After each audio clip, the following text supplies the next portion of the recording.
The Lotus of the True Law. Homage to all the Buddhas and Bodhisattvas.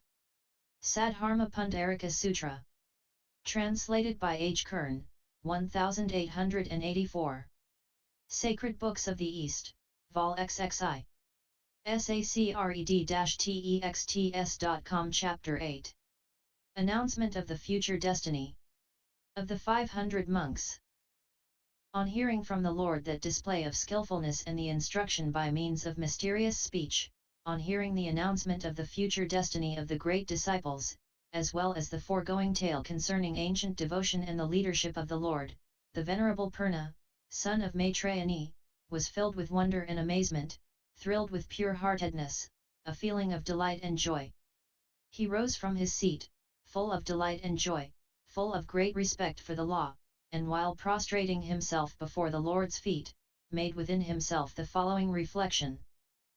Wonderful, O Lord, wonderful, O Sugata, it is an extremely difficult thing that the Tathagatas, NC, perform, the conforming to this world, composed of so many elements, and preaching the law to all creatures with many proofs of their skillfulness, and skillfully releasing them when attached to this or that. What could we do, O Lord, in such a case? None but the Tathagata knows our inclination and our ancient course. Then, after saluting with his head the Lord's feet, Purna went and stood apart, gazing up to the Lord with unmoved eyes and so showing his veneration. And the Lord, regarding the mental disposition of the Venerable Purna, son of Maitrayani, addressed the entire assembly of monks in this strain, Ye monks, see this disciple, Purna, son of Maitrayani, whom I have designated as the foremost of preachers in this assembly, praised for his many virtues, and who has applied himself in various ways to comprehend the true law. He is the man to excite, arouse, and stimulate the four classes of the audience, unwearied in the preaching of the law, as capable to preach the law as to oblige his fellow followers of the course of duty. The Tathagata accepted, monks, there is none able to equal Purna, son of Maitrayani, either essentially or in accessories. Now, monks, do you suppose that he keeps my true law only? No, monks, you must not think so. For I remember, monks, that in the past, in the times of the 99 Buddhas, the same Purna kept the true law under the mastership of those Buddhas. Even as he is now with me, so he has, in all periods, been the foremost of the preachers of the law, has in all periods been a consummate knower of voidness, has in all periods acquired the 4 distinctive qualifications of an arhat, has in all periods reached mastership in the transcendent wisdom of the bodhisattvas. He has been a strongly convinced preacher of the law, exempt from doubt, and quite pure. Under the mastership of those Buddhas he has during his whole existence observed a spiritual life, and everywhere they termed him the disciple. By this means he has promoted the interest of innumerable, incalculable hundred thousands of myriads of kotis of beings, and brought innumerable and incalculable beings to full ripeness for supreme and perfect enlightenment. In all periods he has assisted the creatures in the function of a Buddha, and in all periods he has purified his own Buddha field, always striving to bring creatures to ripeness. He was also, monks, the foremost among the preachers of the law under the 7 Tathagatas, the first of whom is Vipasyan and the 7th myself. And as to the Buddhas, monks, who have in future to appear in this Bhadrakalpa, to the number of 1,000 less 4, under the mastership of them also shall this same Purna, son of Maitrayani, be the foremost among the preachers of the law and the keeper of the true law. Thus he shall keep the true law of innumerable and incalculable lords and Buddhas in future, promote the interest of innumerable and incalculable beings, and bring innumerable and incalculable beings to full ripeness for supreme and perfect enlightenment. Constantly and assiduously he shall be instant in purifying his own Buddha field and bringing creatures to ripeness. After completing such a bodhisattva course, at the end of innumerable, incalculable eons, he shall reach supreme and perfect enlightenment. He shall in the world be the Tathagata called Dharmaprabhasa, an arhat, NC, endowed with science and conduct, a Sugata, NC. He shall appear in this very Buddha field. Further, monks, at that time the Buddha field spoken of will look as if formed by thousands of spheres similar to the sands of the river Ganges. It will be even, like the palm of the hand, consist of 7 precious substances, be without hills, and filled with high edifices of 7 precious substances. There will be cars of the gods. Stationed in the sky, the gods will behold men, and men will behold the gods. Moreover, monks, at that time that Buddha field shall be exempt from places of punishment and from womankind, as all beings shall be born by apparitional birth. They shall lead a spiritual life, have ideal bodies, be self-lighting, magical, moving in the firmament, strenuous, of good memory, wise, possessed of gold-colored bodies, and adorned with the 32 characteristics of a great man.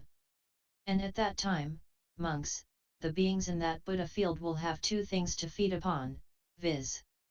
The delight in the law and the delight in meditation.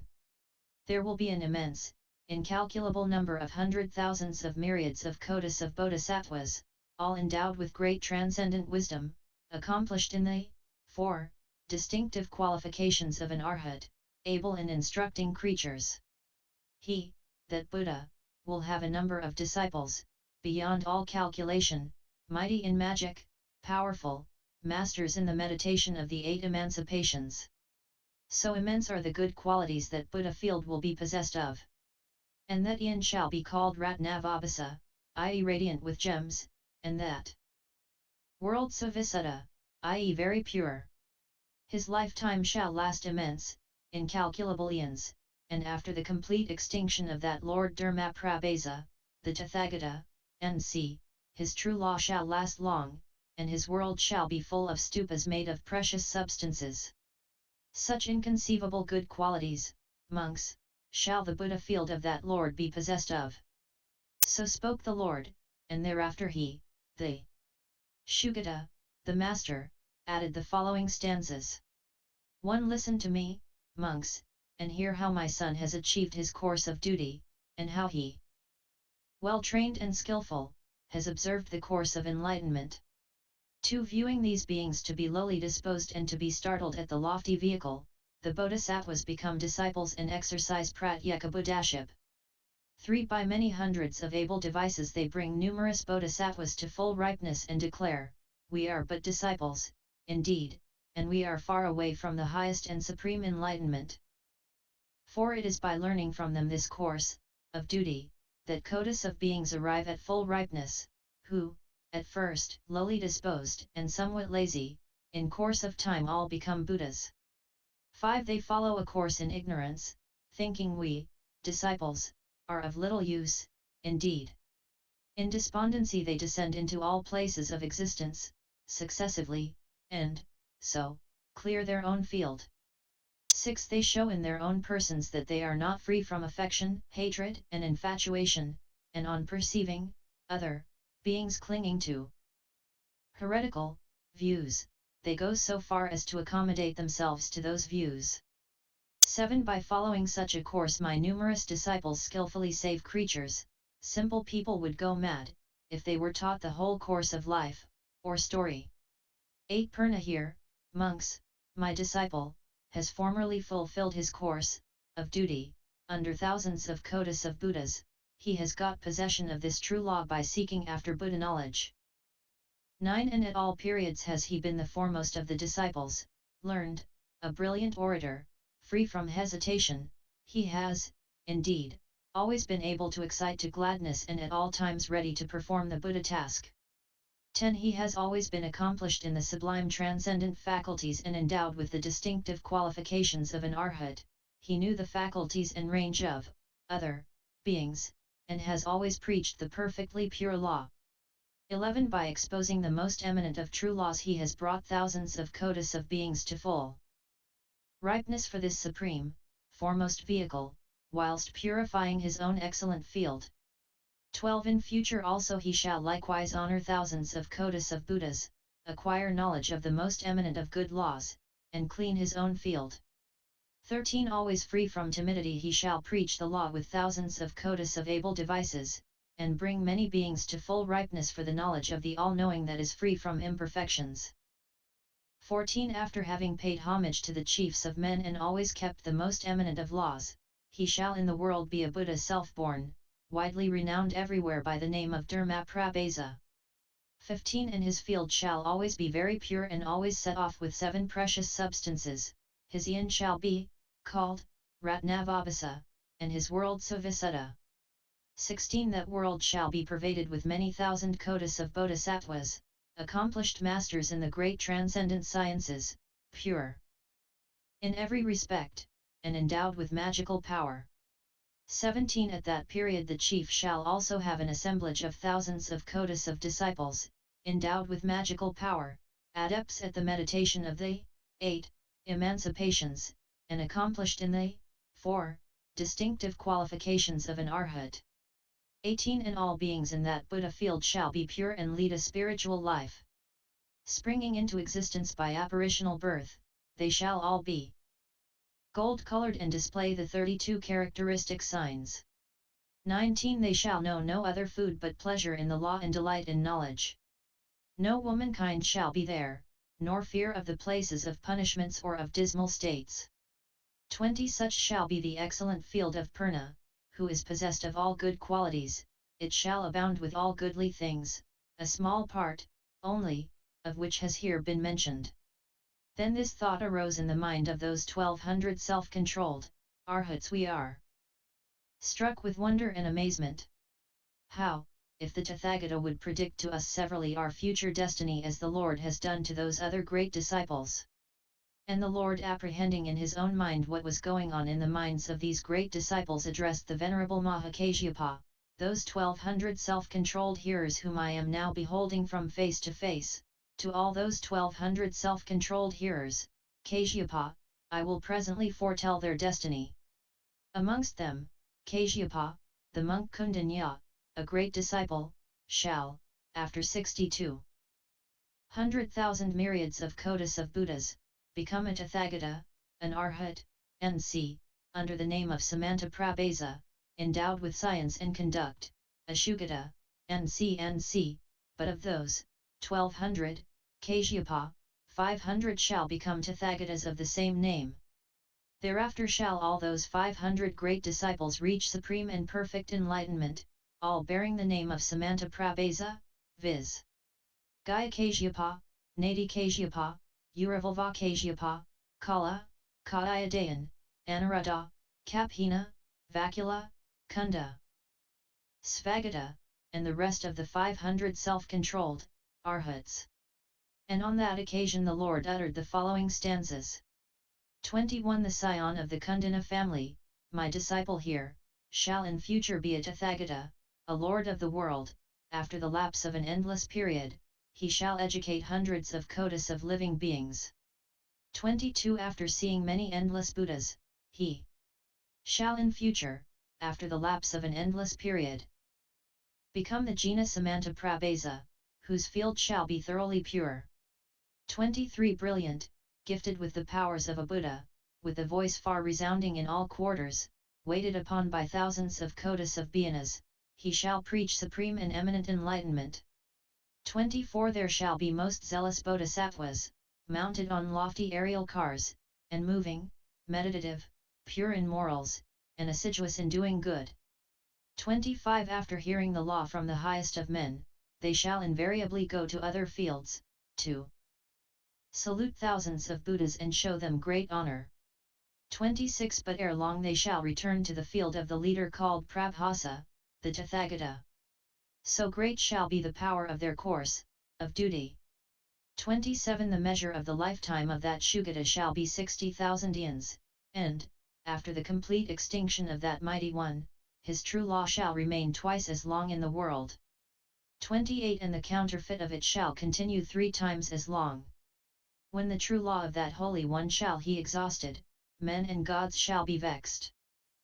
29 There shall appear a complete number of 500 chiefs, supreme amongst men, who shall bear the same name with that Jina, Samantaprabha, and follow one another in regular succession.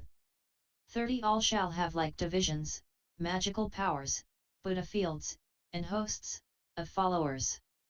Their true law also shall be the same and stand equally long. 31 All shall have in this world, including the gods, the same voice as Samanta Prabha sa, the highest of men, such as I have mentioned before. 32 Moved by benevolence and compassion they shall in succession foretell each other's destiny, with the words, this is to be my immediate successor, and he is to command the world as I do at present. 33 Thus, Kashyapa, keep now in view I hear these self-controlled, arhats, no less than 500, in number, as well as my other disciples, and speak of this matter to the other disciples. On hearing from the Lord the announcement of their own future destiny, the 500 arhats, contented, satisfied, in high spirits and ecstasy, filled with cheerfulness, joy and delight, went up to the place where the Lord was sitting, reverentially saluted with their heads his feet, and spoke thus, we confess our fault, O Lord, in having continually and constantly persuaded ourselves that we had arrived at final nirvana, as persons who are dull, inept, ignorant of the rules, for, O Lord, whereas we should have thoroughly penetrated the knowledge of the Tathagatas, we were content with such a trifling degree of knowledge. It is, O Lord, as if some man having come to a friend's house got drunk or fell asleep, and that friend bound a priceless gem within his garment, with the thought, let this gem be his. After a while, O Lord, that man rises from his seat and travels further, he goes to some other country, where he is befallen by incessant difficulties, and has great trouble to find food and clothing. By dint of great exertion he is hardly able to obtain a bit of food, with which, however, he is contented and satisfied. The old friend of that man, O Lord, who bound within the man's garment that priceless gem, happens to see him again and says, how is it, good friend, that thou hast such difficulty in seeking food and clothing, while I, in order that thou shouldst live in ease, good friend, have bound within thy garment a priceless gem, quite sufficient to fulfill all thy wishes? I have given thee that gem, my good friend, the very gem I have bound within thy garment. Still thou art deliberating, what has been bound? By whom? For what reason and purpose? It is something foolish, my good friend, to be contented, when thou hast with so much difficulty to procure food and clothing. Go, my good friend, betake thyself, with this gem, to some great city, exchange the gem for money, and with that money do all that can be done with money. In the same manner, O Lord, has the Tathagata formerly, when he still followed the course of duty of a bodhisattva, raised in us also ideas of omniscience, but we, O Lord, did not perceive, nor know it. We fancied, O Lord, that on the stage of Arhat we had reached Nirvana. We live in difficulty, O Lord, because we content ourselves with such a trifling degree of knowledge. But as our strong aspiration after the knowledge of the All-Knowing has never ceased, the Tathagata teaches us the right, have no such idea of Nirvana, monks, there are in your intelligence roots of goodness which of your I have fully developed. In this you have to see an able device of mine that from the expressions used by me, in preaching the law, you fancy Nirvana to take place at this moment. And after having taught us the right in such a way, the Lord now predicts our future destiny to supreme and perfect knowledge. And on that occasion the 500 self-controlled, Arhats, Agnatakundanya and the rest, uttered the following stanzas. 34 We are rejoicing and delighted to hear this unsurpassed word of comfort that we are destined to the highest, supreme enlightenment. Homage be to thee, O Lord of unlimited sight. 35 We confess our fault before thee, we were so childish, nescient, ignorant that we were fully contented with a small part of Nirvana, under the mastership of the Sugata. 36 This is a case like that of a certain man who enters the house of a friend, which friend, being rich and wealthy, gives him much food, both hard and soft. 37 After satiating him with nourishment, he gives him a jewel of great value. He ties it with a knot within the upper robe and feels satisfaction at having given that jewel. 38 The other man, unaware of it, goes forth and from that place travels to another town. There he is befallen with misfortune and, as a miserable beggar, seeks his food in affliction. 39 He is contented with the pittance he gets by begging without caring for dainty food. As to that jewel, he has forgotten it, he has not the slightest remembrance of its having been tied in his upper robe. 40 Under these circumstances he is seen by his old friend who at home gave him that jewel. This friend properly reprimands him and shows him the jewel within his robe. 41 At this sight the man feels extremely happy. The value of the jewel is such that he becomes a very rich man, of great power, and in possession of all that the five senses can enjoy. 42 In the same manner, O Lord, we were unaware of our former aspiration, the aspiration, laid in us by the Tathagata himself in previous existences from time immemorial. 43 And we were living in this world, O Lord, with dull understanding and in ignorance, under the mastership of the Sugata, for we were contented with a little of Nirvana, we required nothing higher, nor even cared for it. 44 But the friend of the world has taught us better, this is no blessed rest at all, the full knowledge of the highest men, that is blessed rest, that is supreme beatitude. 45 After hearing this sublime, grand, splendid, and matchless prediction, O Lord, we are greatly elated with joy, when thinking of the prediction, we shall have to make to each other, in regular succession. End LSX 08